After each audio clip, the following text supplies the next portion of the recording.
ಪತ್ರಿಕಾ ಬಂಧುಗಳೇ, ರಾಜ್ಯದ ಹಿರಿಯ ಮುತ್ಸದಿ, ರಾಜಕೀಯ ಪಟು,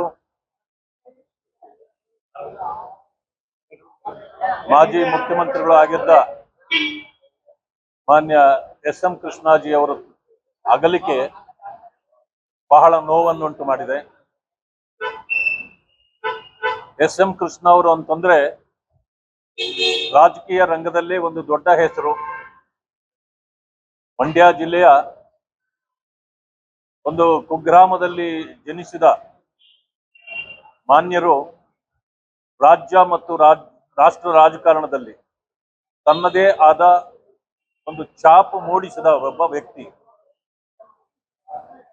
ಅವರು ಹಿರಿಯರು ಕಿರಿಯರು ಅನ್ನದೇ ಎಲ್ಲರನ್ನೂ ಗೌರವಿಸತಕ್ಕಂಥ ಸ್ವಭಾವ ಮಾತ್ರವಲ್ಲ, ಹಿರಿಯರನ್ನ ರಾಜನೀತಿಯಲ್ಲಿ ಯಾವ ರೀತಿಯಲ್ಲಿ ತೊಡಗಿಸಬೇಕು, ಅವರನ್ನ ಯಾವ ರೀತಿ ನಾವು ಪಳಗಿಸಬೇಕು, ಹೀಗೆ ಚಿಂತೆ ಮಾಡಿದವರು.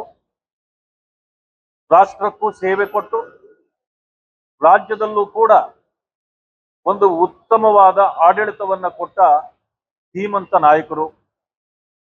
ಬೆಂಗಳೂರನ್ನ ಒಂದು ಎತ್ತರದ ಸ್ಥಾನಕ್ಕೆ, ಅಂತಾರಾಷ್ಟ್ರೀಯ ಮಟ್ಟದಲ್ಲಿ ಚಿಂತಿಸುವ ರೀತಿಯಲ್ಲಿ ಬೆಂಗಳೂರನ್ನ ಮಾಡಿದವರು. ಅವರ ಆಡಳಿತಾವಧಿಯಲ್ಲಿ ಬೆಂಗಳೂರಿಗೆ ಒಂದು ದೊಡ್ಡ ಹೆಸರು, ಸಾಫ್ಟ್ವೇರ್ ಬಂದಿದ್ದೇ ಅವರ ಕಾಲದಲ್ಲಿ, ಬೆಂಗಳೂರಿಗೆ ಮೆರುಗು ಸಿಕ್ಕಿದ್ದು ಅವರ ಕಾಲದಲ್ಲಿ, ಕರ್ನಾಟಕಕ್ಕೆ ಒಂದು ಹೊಸ ಹೆಸರನ್ನ ತಂದುಕೊಟ್ಟವರು. ಇಂತಹ ಒಬ್ಬ ಧೀಮಂತ ನಾಯಕ ಇವತ್ತು ನಮ್ಮನ್ನ ಅಗಲಿರ್ತಕ್ಕಂಥದ್ದು ರಾಜ್ಯಕ್ಕೆ ಮತ್ತು ರಾಷ್ಟ್ರಕ್ಕೆ ಇವತ್ತು ಬಹಳ ಒಂದು ನಷ್ಟ ಆಗಿದೆ.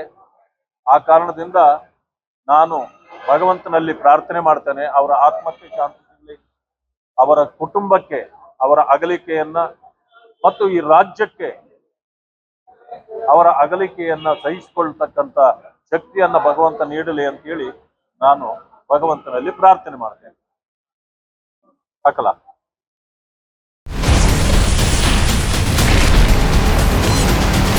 Ashwavega English News. Coming soon. Your channel, your voice, your trust.